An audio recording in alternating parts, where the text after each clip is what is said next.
Tapi perlu saya jelaskan, jangan sampai motivasi kita bengkok ya dalam memberikan persembahan atau perpuluhan. Jangan sampai motivasi kita bengkok.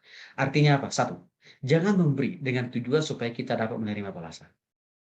Kita memberi persembahan dan perpuluhan bukan untuk membalas karya keselamatan pengorbanan Yesus. Karena kenapa? Ratusan miliaran rupiah bahkan triliunan kita kembalikan kepada Tuhan. Pengorbanan Yesus ya bisa terbayar lunas dengan uang sebanyak itu. Kita memberi sebagai ucapan syukur dan terima kasih. Oh, karena Tuhan telah memberikan saya hidup. Oh, karena Tuhan mendandani saya, memperlengkapi saya dengan rumah tangga yang baik, istri, anak, usaha, dan pekerja. Bukankah harusnya kita perlu berterima kasih kepada Tuhan yang diaktualisasikan dalam bentuk persembahan, termasuk juga perpuluhan. Oke. Yang kedua, memberi itu harus berdasarkan inisiatif. Maka saya bilang tadi, tenang Bapak Ibu, saya akan tidak memaksa Bapak Ibu untuk melakukan firman Tuhan hari ini. Enggak mau saya. Karena kalau bicara masalah memberi persembahan, harusnya kesadaran kita, inisiatif kita, atau juga prakarsa datangnya dari kita. Karena kenapa? Kalau kita memberi karena dipaksa, diintimidasi, ya nanti lo masuk inilah ini, udah. Berarti persembahan kita itu tidak akan pernah diberkati oleh Tuhan kembali untuk memberkati kita. Tidak akan pernah. Karena motif kita salah. Tapi kalau kita sudah tahu firman Tuhan, ayo kita lakukan aja. Seperti saya bilang tadi. Waktu saya paham arti daripada pengorbanan Kristus kayu salib, maka itu juga start awal bagi saya konsistensi perpuluhan. Walaupun saya sangat miskin sebagai mahasiswa. Saya tidak diingat-ingatin, saya tidak didorong-dorong, enggak. Tapi dengan sendiri saya sadar, saya harus bersyukur kepada Tuhan. Caranya gimana? Saya harus kasih ucapan syukur saya kepada Tuhan. Apakah dalam bentuk persembahan atau juga perpuluhan. Itu jelas. Memberi yang ketiga, dari apa yang ada pada kita. Itu. Artinya apa? Ya kalau memang kita diberkati oleh Tuhan, ya sudahlah. Ya mari kita jadi berkat. Kalau kita hanya diberkati oleh Tuhan, saya katakan tadi dengan hanya gaji misalkan 1 juta tiap bulan, ya sudah lakukan aja firman Tuhan. Kita tahu 10% perpuluhan dari 1 juta kan? Kira-kira gitu. Yang keempat, berilah dengan sukacita. Jangan kita memberi karena dengan duka cita, karena terpaksa. Tidak boleh. Karena itu tidak mendatangkan berkat kembali buat kita dan juga bagi gereja hamba Tuhan yang menjadi tempat kita menyalurkan persembahan kita. Nah, orang-orang kaya tadi kenapa dikritik oleh Yesus dan juga dikomparasikan dengan janda miskin itu? Karena mereka itu memberi karena pamer. Ya, karena kelebihan. Maka Tuhan koreksi, Tuhan kritik mereka. Ya, tapi si janda itu Bapak Ibu, dalam kemiskinannya, dalam kemelaratannya, dalam kekurangannya, tetap semangat dia memberi loh. Saya jadi teringat. 12 tahun yang lalu saya ketemu dengan suatu keluarga, sebuah keluarga Bapak Ibu. Saya ketemu dalam sebuah acara latihan penginjilan. Terus udah selesai acara itu, lalu Bapak ini dekat saya, udah tua. Umurnya saya kira sudah 70 ya, 70-80. Lalu dia dekatin saya. Dia bilang begini, Pak Tony, saya digerakkan oleh Tuhan. Mulai hari ini, mulai bulan ini Pak, saya mendukung pelayanan Pak Tony. Saya nggak kenal Bapak Ibu. Dia masukin amplop ke tas saya. Saya geleng-geleng kepala. Bapak nggak salah. Saya bilang salah orang kali Bapak. Saya bilang. Saya udah soal loh Pak. Saya mulai pertegas itu. Artinya saya mau katakan, saya tidak satu marga dengan Bapak. Saya tidak punya hubungan famili, darah dan daging dengan Bapak. Saya bilang. Enggak. Saya dukung Pak Tony. Saya salurkan persembahan perpuluhan saya kepada Pak Tony. Bukan karena kita satu suku, satu marga. Bukan. Tapi karena dorongan Roh Kudus. Oke. Saya tidak bisa lagi mengelak. Saya terima persembahan dari dia. Satu saat Bapak Ibu, dia bilang begini, Pak Tony tolong mulai bulan depan, setiap tanggal sekian, minggu sekian, Pak Tony datang ya. Jangan sampai nggak datang loh Pak. Gitu. Untuk apa? Ambil perpuluhan saya. Bapak Ibu tahu, saya kaget. Waktu saya datang ke rumahnya Bapak Ibu, rasanya hati saya nggak sampai menerima persembahan perpuluhan. Karena kenapa? Suami istri hanya jualan kerupuk singkong. Bapak Ibu tahu kerupuk singkongnya dijual di mana? Bukan di mall, bukan di supermarket, bukan di minimarket. di pinggir jalan.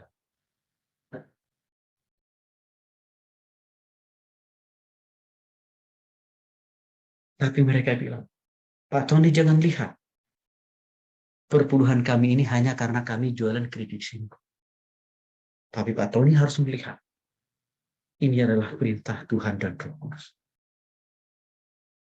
Bapak Ibu, saya menangis terima persembahan itu. Dan beliau konsisten 5 tahun. 5 tahun lebih dukung kami. Suatu saat, beliau ini masuk rumah sakit, Bapak Ibu. Saya tidak dikasih tahu. Saya tahunya itu karena dia selalu bilang Pak Tony datang setiap minggu pertama. Kan gitu ya. Lalu saya datang, Bapak Ibu, ke rumah beliau.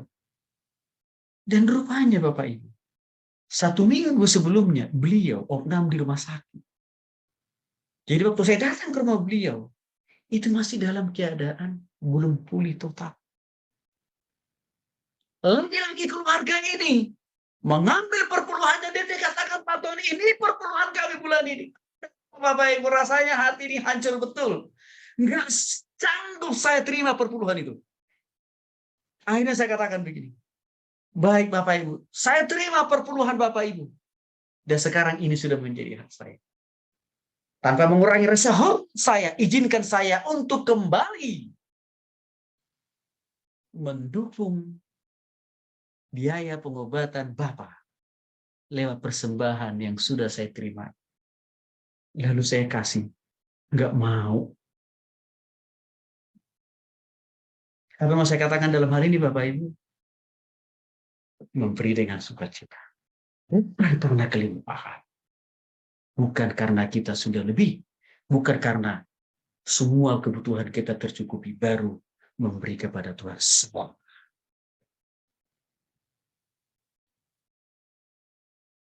Tetaplah memberi. Sekalipun kita sedang menghadapi krisis ekonomi. Termasuk dari si Bapak tadi. Kesehatan yang kurang prima. Ini juga saya lakukan loh Bapak Ibu. Kami lakukan kok ini. Ya. Nah, Bapak Ibu yang dikasih oleh Tuhan Yesus Kristus, ini tradisi, ini aturan yang kami pakai di LPPI. Termasuk tadi Bang Renol, Ko Andi, dan yang lainnya. Kalau ada persembahan masuk ke Yayasan LPPI, kami harus bertanggungjawabkan. Dengan cara apa? Kami berikan laporan keuangan setiap bulan kepada mereka yang menyalurkan persembahan. Jadi secara administrasi, keuangan itu kami dapat bertanggungjawabkan. Saya mengajak kita para hamba-hamba Tuhan, supaya jemaat, supaya mitra percaya kepada Bapak Ibu. Ya, berikan laporan keuangan, ucapan terima kasih kepada mitra yang mendukung Bapak Ibu. Karena ini penting untuk menunjukkan bahwa persembahan mereka itu benar sampai dan dipergunakan dengan benar.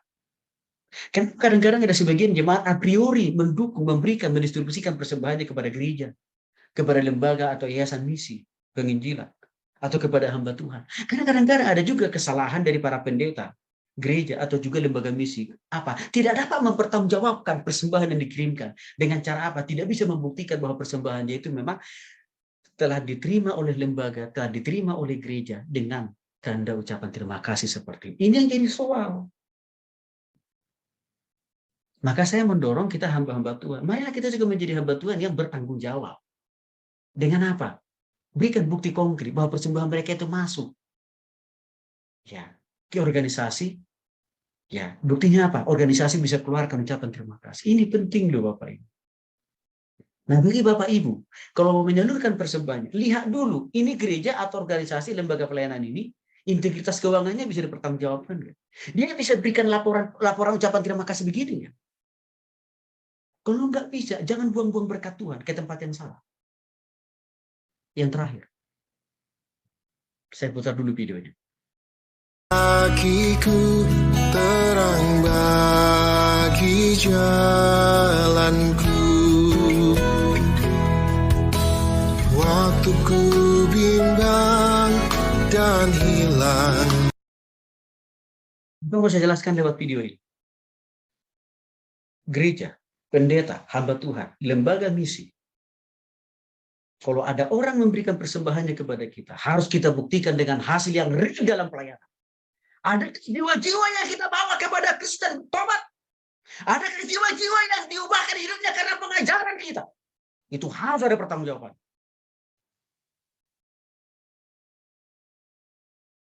Baik kepada Tuhan, baik kepada mitra. Ini penting.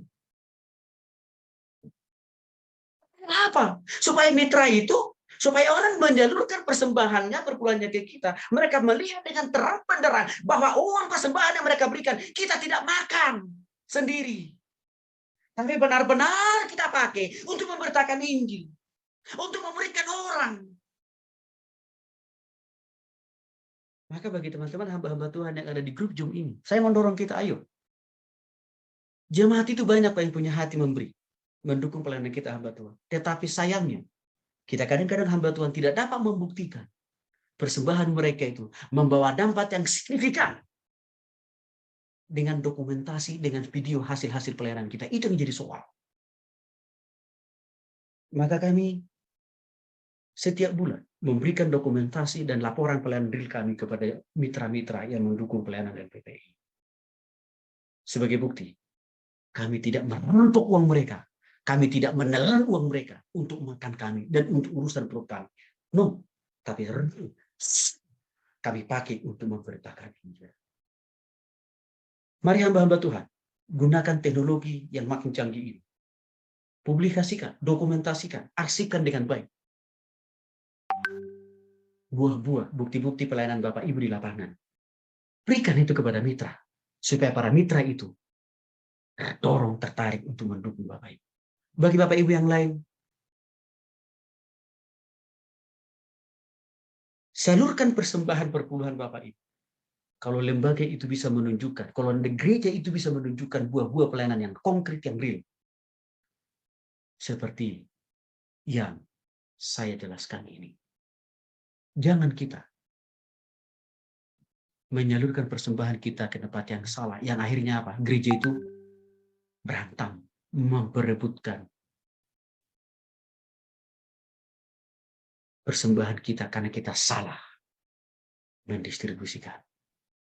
Tuhan Yesus memberkati.